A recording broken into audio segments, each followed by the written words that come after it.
一个全新的观念带您看的是美国这间餐厅主张您吃完饭之后不需要买单，因为上一个客人已经帮您付了钱。So when you tell people, there's a restaurant where you can go in, you can sit down, you can have your meal, and at the end of it, you'll get your bill, and your bill will say $0. So your meal has already been gifted to you by people that came before. Yeah. The reaction that a lot of people meet that with is, are you kidding me? Like, is this for real? What's the catch? Wait, what do you mean they got to give it to me? Somebody paid for it. But if they give it a chance, if they sit down and they actually go through that experience. So there's no prices on the menu. At the end, you'll get a bill, and it says $0, and you are invited to pay it forward however you wish. And then it's very hard not to just give in to that generous spirit. And when you have an environment where you receive unconditional generosity from strangers, it starts to reframe how you look at the world. And that's the beauty of this Karma Kitchen.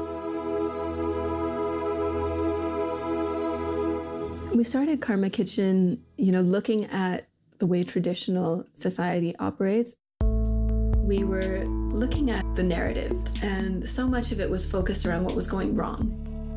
And that wasn't the reality that we were experiencing. We were seeing everyday people all over who were doing what they could in their own communities. Welcome to Karma. Have you been here before? I have, yeah. Yeah?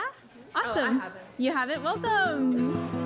But the community responded. We hadn't done major outreach or anything, but through word of mouth, the community had gotten wind of what was happening. People were really feeling kind of the possibility of what happens when you drop that kind of transactional mindset where you suddenly realize, oh, there's a person, serving my table. There's a person behind the scenes who I can't see who's doing dishes, and they're just doing it because they want to give. They want to serve me. You're here to learn about service. You're here to experiment with generosity. There's no other reason why you would spend 8-9 hours on your feet. And one thing that's beautiful is that it really blurs the boundaries between giver and receiver. So one week's guests could be next week's servers and dishwashers.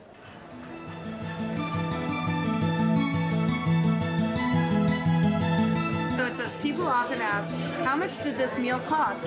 When we tried to figure out what type of donation to leave, we thought how much we would pay at a restaurant for a similar meal, and then we decided we wanted to give more because we just like the idea of being able to give to the next person, and like the fact that there's kind of all these volunteers here. So we found generosity is sustainable.